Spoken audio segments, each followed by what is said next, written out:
Assalamualaikum warahmatullahi wabarakatuh. Salam bahagia. Perkenalkan, nama saya Adi Priautomo, calon guru penggerak Angkatan 9 Provinsi Jawa Tengah.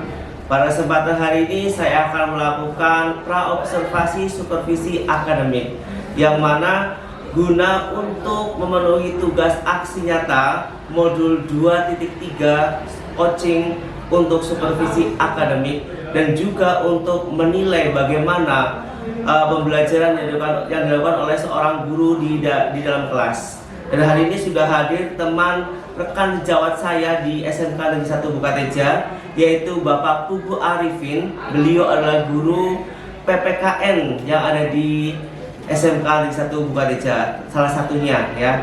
Selamat datang, Assalamualaikum warahmatullahi wabarakatuh Pak Pugu. Waalaikumsalam warahmatullahi wabarakatuh Pak Adi.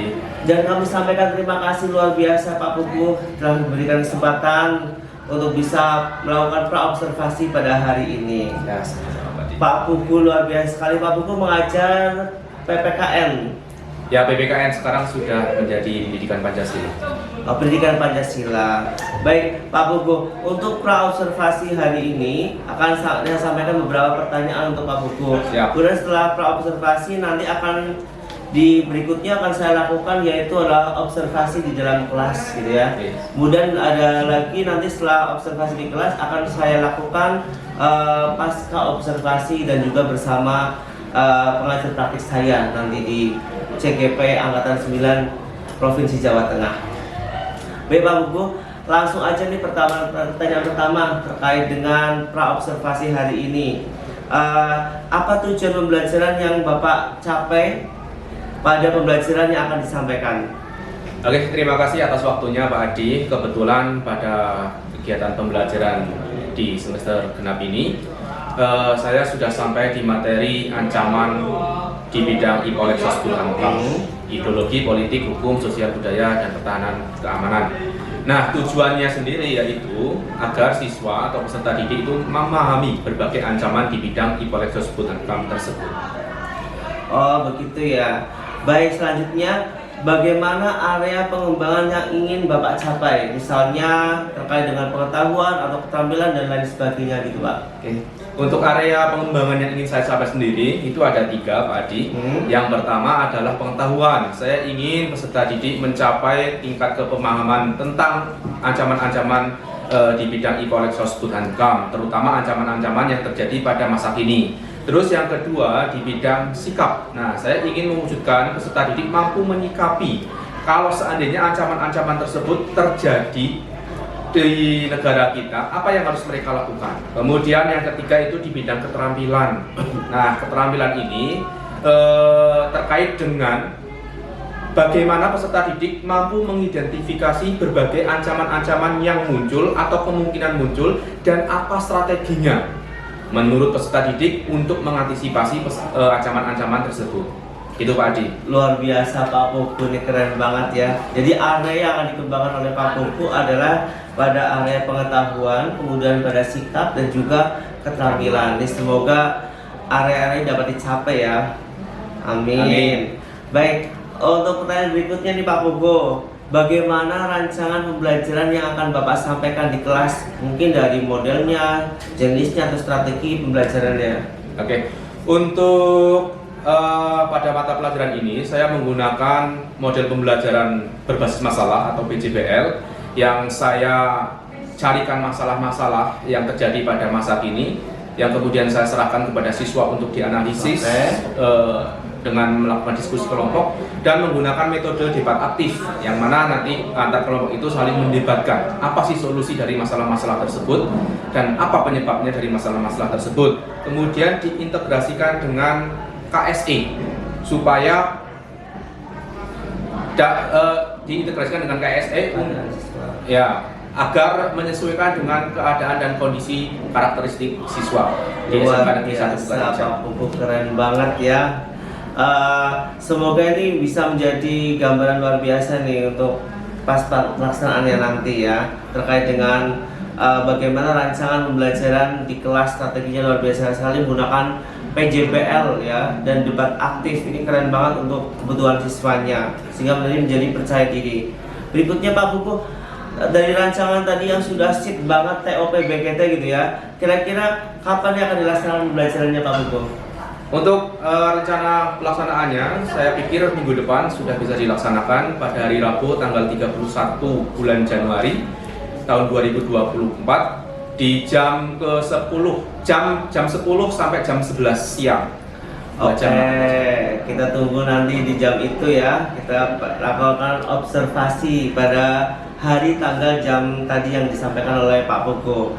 Kemudian dari percakapan kita, apa yang disampaikan oleh Pak Pugu dan pertanyaan dari saya, percakapan hari ini, apa yang Pak Pugu dapatkan dalam percakapan ini? Oke, tentunya sangat banyak ya. Di antaranya adalah saya jadi tahu serta memahami apa saja yang perlu saya lakukan sebelum kegiatan pembelajaran dilaksanakan. Seperti harus menentukan dulu itu strategi, model, metode yang mana disesuaikan dengan karakteristik peserta didik ataupun kelas yang akan saya ajar. Itu Pak Adi. Baik, terima kasih Pak Pugu. Sampai jumpa lagi dalam kegiatan observasi di kelas. Nanti akan saya observasi bagaimana pembelajaran rancangan yang disampaikan pada hari ini di dalam kelas pembelajarannya Pak Pugu, tentunya di materi ancaman ya, di pelajaran PPKN atau Pendidikan Pancasila. Terima kasih waktunya Pak Pugu. Demikian pra-observasi yang saya lakukan untuk memenuhi tugas CGP Angkatan 9 Provinsi Jawa Tengah modul 2.3 coaching untuk supervisi akademik. Terima kasih, saya akhiri. Salam bahagia. Assalamualaikum warahmatullahi wabarakatuh. Waalaikumsalam warahmatullahi wabarakatuh. Terima kasih. Sama-sama.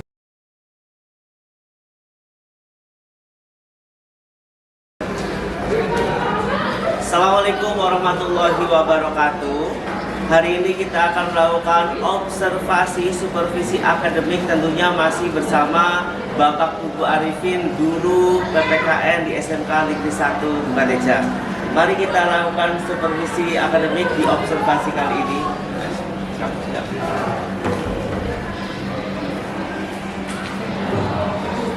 Assalamualaikum warahmatullahi wabarakatuh. Waalaikumsalam warahmatullahi wabarakatuh. Apa kabar semuanya? Oke, seperti biasa ya, sebelum kita mulai mata pelajaran PPKN, silakan berdoa dalam hati masing-masing. Doa dipersilakan. Selesai? Pagi, luar biasa, tetap semangat, Oke, ini yang tidak masuk siapa saja? Imam Sakit, Irja, Alpa, Jevon. Oke, terima kasih. Yang lain masuk semua ya. Oke, pada pertemuan pagi hari ini melanjutkan pertemuan sebelumnya, yaitu masih terkait membahas tentang ancaman negara. Kalau ancaman di bidang apa saja?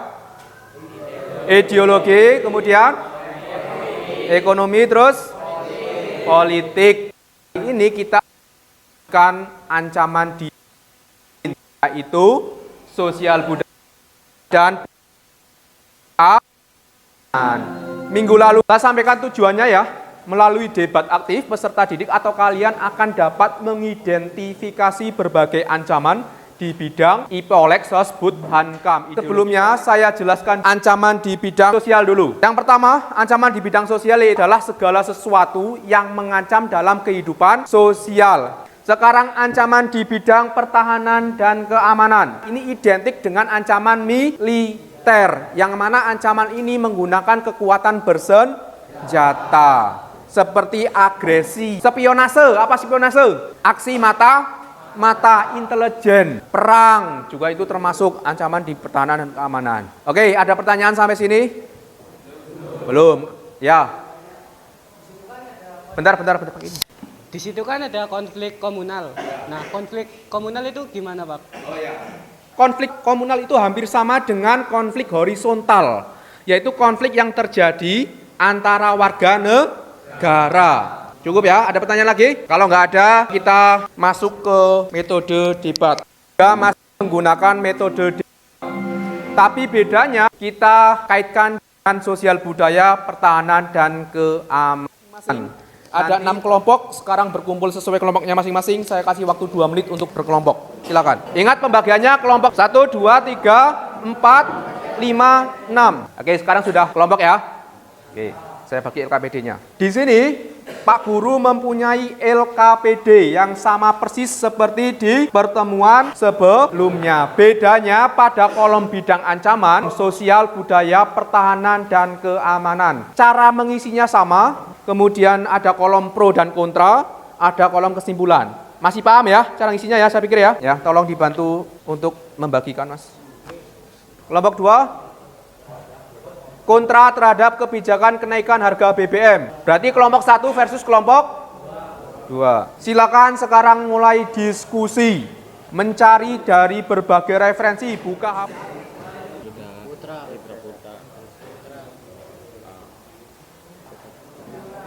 Ini pro apa kontra? Apa? Pro. Kelompok kenaikan harga BBM. Pro berarti harus mendukung ya. Di bidang sosial harga BBM itu dampaknya apa? Bidang budaya, pertahanan, keamanan juga apa? Kelompok 2, kelompok apa? Kontra terhadap kenaikan harga BBM. Dicari ya, sosialnya, dampaknya apa, dampak negatifnya apa, budayanya, dampak negatifnya apa. Ini sambil saya nilai keterampilan kalian, keaktifan kalian dalam kelompok pembunuhan Munir. Iya, itu kan pembunuhan yang direncanakan. Nanti kamu rencananya gimana? Dikaitkan dengan pembunuhan Munir, terus gimana? Dari hacker Biorka bisa menemukan perencanaan pembunuhan Munir gitu. Iya. Oh iya, nggak apa-apa, masuk aja. Ya, masukkan saja. Tapi nanti yang diangkat jangan cuma itu terus ya, tapi diangkat isu-isu lain juga. Biar banyak itu dikembangkan lagi. Ayo, waktunya tinggal sedikit lagi.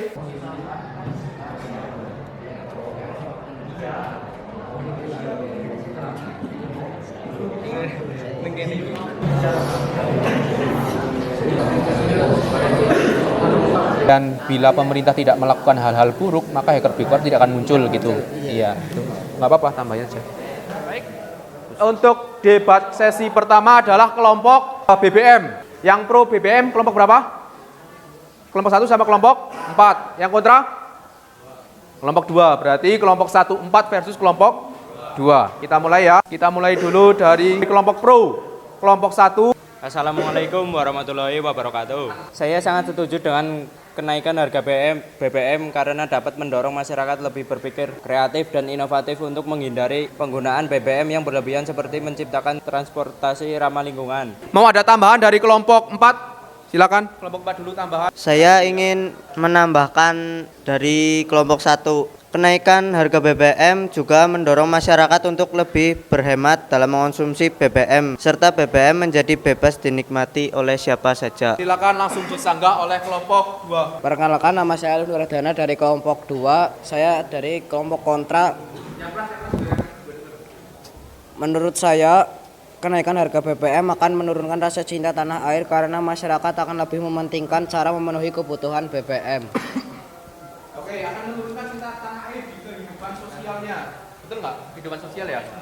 Ya, karena masyarakat akan lebih fokus bagaimana memenuhi kebutuhan ekonominya. Dari kelompok pro terhadap kenaikan harga BBM di bidang sosial dapat menyesuaikan harga BBM diperlukan untuk menurunkan beban tambahan subsidi dan kompensasi. Tambahan kelompok 1. Alasan pemerintah Indonesia menaikkan harga BBM juga karena sekitar 70% subsidi BBM dinikmati oleh kelompok masyarakat yang mampu. Sedikit kesimpulan dari hasil debat kenaikan harga BBM. Memang kenaikan harga BBM ada pro dan kontra di bidang sosial, budaya, pertahanan, dan keamanan. Di bidang sosial misalnya tadi di kelompok pro menjelaskan bahwa di bidang sosial nanti kehidupan masyarakat akan berubah. Ketergantungan juga akan berubah, yang tadinya tergantung terhadap subsidi menjadi tidak tergantung lagi. Terus dijelaskan juga bahwa kenaikan harga BBM selama ini karena ada alasan di mana subsidi BBM 70% dinikmati oleh kalangan orang kaya. Sedangkan di kelompok kontra tadi jelaskan bahwa kenaikan harga BBM akan menyulitkan masyarakat karena akan diikuti oleh kenaikan harga-harga yang lain. Kesimpulan dari hasil kelompok 1, 2, dan sekarang kita lanjutkan debat kelompok 3, kelompok 5, dan kelompok 6. Kelompok 3 kontra terhadap hacker Bjorka yang kemudian kelompok 5 pro terhadap hacker Bjorka, kelompok 6 berarti kontra, berarti kelompok 3 dan 6 versus kelompok 5. Kemudian sedikit refleksi tadi ya, dari kelompok 1, 2, dan 4, tolong dibacakan dulu bidangnya. Kami kontra terhadap Bjorka karena akan mengganggu di bidang budaya yaitu bla bla bla, akan mengganggu di bidang sosial yaitu bla bla bla. Gitu ya, paham? Sekarang saya kasih kesempatan ke kelompok 3 dulu. Perkenalkan, nama saya Ibnu Redi Nugroho dari kelompok 3, kontra tentang hacker Bjorka yang mengganggu di bidang pertahanan dan keamanan karena telah membobol dokumen rahasia milik Presiden Indonesia Joko Widodo. Perkenalkan, nama saya Muhammad Amir Ma'ruf dari kelompok 6, kontra terhadap hacker Bjorka karena Bjorka juga telah meretas surat Presiden Jokowi yang seharusnya menjadi milik Badan Intelijen Negara dan bersifat rahasia. Yuk langsung disanggah, itu di pertahanan keamanan itu. Assalamualaikum warahmatullahi wabarakatuh. Dalam pertahanan dan keamanan, Bjorka dapat mengungkap bahwa pembunuhan Munis selaku aktivis HAM adalah pembunuhan berencana dan kejadian Bjorka adalah sinyal nyata berupa kritik membangun kepada pemerintah untuk bebenah diri dan mengatur ulang prioritas keamanan perlindungan privasi. Assalamualaikum warahmatullahi wabarakatuh. Saya Reza Mukti Palevi dari kelompok 3, berita tentang hacker Bjorka kontra. Memang benar data-data yang disebarkan milik anggota-anggota yang bermasalah, tapi data-data pribadi milik masyarakat juga ikut terbongkar, terutama yang memakai IndiHome. Assalamualaikum warahmatullahi wabarakatuh. Nama saya Hafid Mutakin dari kelompok 6, kontra terhadap Bjorka di bidang sosial. Bjorka juga memperjualbelikan data-data ke pasar gelap. Tanggapan dari kelompok pro terhadap hacker Bjorka. Ya, dengarkan. Assalamualaikum warahmatullahi wabarakatuh. Perkenalkan, nama saya Fajar Priyanto dari pihak pro terhadap hacker Bjorka. Menurut saya, jika data masyarakat itu terbobol oleh hacker Bjorka, itu seperti data-data pemerintah. Jika masyarakat tidak ada masalah terhadap suatu apapun, terhadap pemerintah atau apapun itu, kita tidak perlu takut. Untuk apa kita takut jika kita tidak melakukan kesalahan? Assalamualaikum warahmatullahi wabarakatuh. Saya Gega Widekso dari kelompok 5 tentang hacker Bjorka. Seharusnya para rakyat menjadi wawas diri karena tidak menjaga data pribadi yang tidak maksimal, dan hacker Bjorka membuka mata masyarakat agar lebih menjaga datanya sendiri. Assalamualaikum warahmatullahi wabarakatuh. Ya, saya dari kelompok 6 kontra terhadap hacker Bjorka. Justru itu masyarakat harus takut terhadap hacker Bjorka karena data bisa disalahgunakan oleh hacker tersebut. Sekian.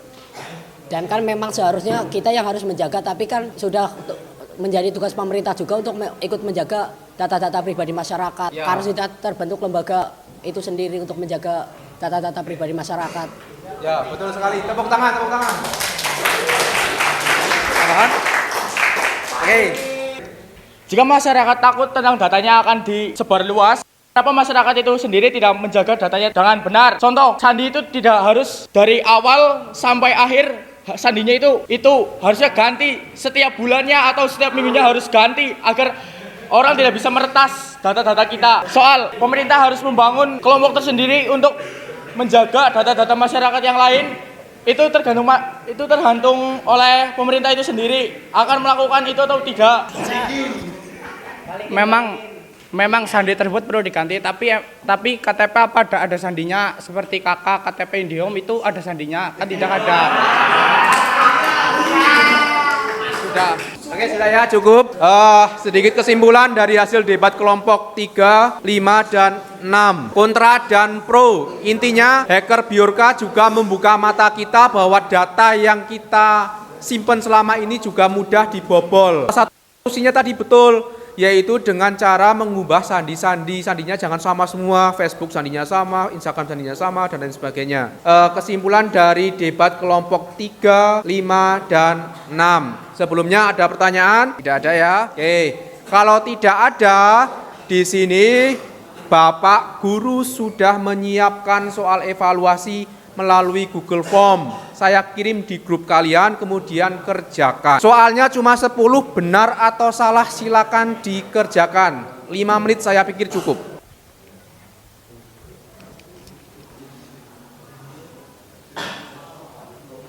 Kalau yang sudah selesai, saya kirimkan satu link lagi, penilaian sikap, penilaian antar teman. Buka link berikutnya yang saya kirim di grup.